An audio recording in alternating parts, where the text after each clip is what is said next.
Deyəsən maska taxmaq dönəmi geri dönür əziz izləyicilər. Belə ki, qapalı məkanlarda maska taxın deyə əhaliyə müraciət olunub. Hər vaxtınız xeyir. Qısa başlığı ilə qarşınızdayım. Səhiyyə Nazirliyi əhaliyə belə bir müraciət edib. Əhalinin sağlamlığının qorunması, yoluxucu xəstəliklərin yayılmasının qarşısının alınması məqsədilə qarşıdan gələn bayram və istirahət günlərində vətəndaşlara sanitar gigiyenik qaydalara xüsusilə diqqətlə yanaşmaqla bağlı çağırış edilib. Hər bir vətəndaşa sağlamlığına məsuliyyətlə yanaşmağa, şəxsi gigiyena qaydalarına əməl etməyə, özünü və ətrafdakıları mümkün yoluxma risklərindən qorumağa çağırış edilir.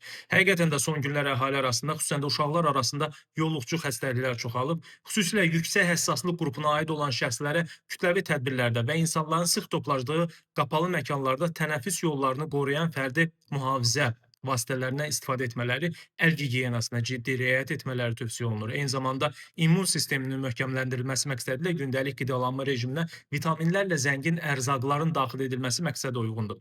Bax belə əziz izləyicilər, siz bu barədə nə düşünürsünüz? Fikirlərinizi şərhlərdə qeyd edə bilərsiniz. Bu arada videonu bəyənib paylaşmağı, həmçinin maraqlı məlumatları qaçırmamaq üçün səhifəmə abunə olmağı unutmayın. Ən əsası özünüzə fikir verin, hər zaman sağlam olun.